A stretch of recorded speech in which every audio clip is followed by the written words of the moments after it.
Magandang araw po sa inyong lahat. Salamat po ulit sa pagsama niyo po sa amin dito po sa Global Fire Ministry upang pag-usapan, pag-aralan po natin ang salita po ng Panginoong Diyos. Ngayong araw po na to, itutuloy po natin yung ating pong series na kung saan ang title po ay Planted.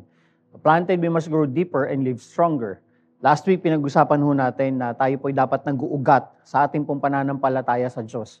Ngunit bago ho tayo mag-ugat sa pananampalataya at sa relasyon natin sa Panginoon Diyos, siyempre, kailangan muna natin yung naging itanim. Kailangan muna natin maging planted. Because if you are planted, the Word of God says, you will bloom where you are planted. You will grow roots when you are planted. Bakit ho natin pinag-uusapan to? Dahil meron hong parable si Jesus Christ tungkol ho sa 4 na klase ng buto. Tungkol sa 4 na klase ng lupa na pinagtataniman.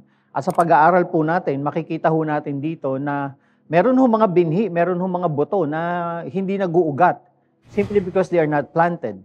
Meron naman ho mga buto na nag-uugat konti dahil hindi naman talaga sila tinanim sa tama. At meron din ho tayong pag-uusapan na kung saan makikita natin na yung isang buto o isang binhi ay yumabong, nagbunga dahil po naitanim sa tamang lupa at sa tama.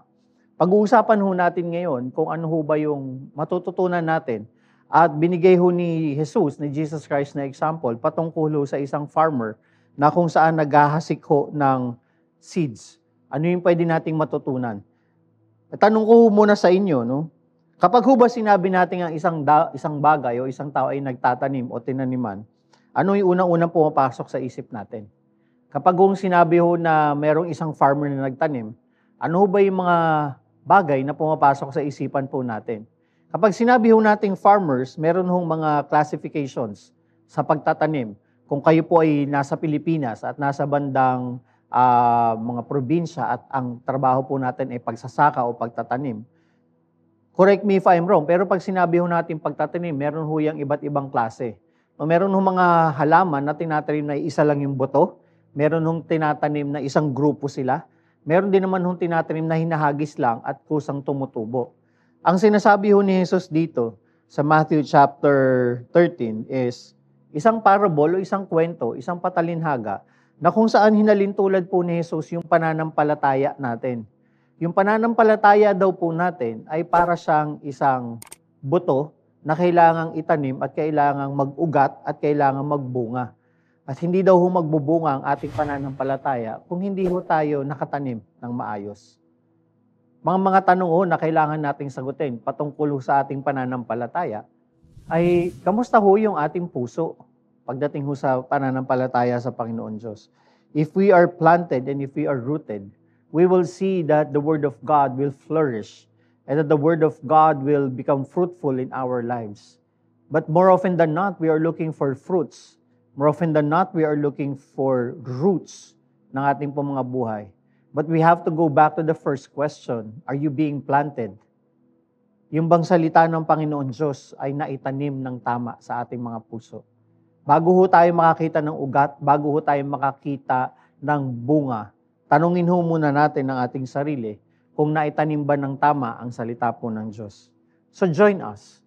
Join us as we endeavor, as we embark on the message in the presence of God and the midst and the Word of God, na kung saan ipapakita ho dito kung anong klaseng puso ba ang meron tayo dapat o kung anong klaseng salita ng Diyos yung nakikita sa buhay at puso natin. Sasamahan niyo po kami as we study now the Word of God in Matthew chapter 13, when Jesus Christ says, listen to this parable and listen, and everyone who has ears, let them hear.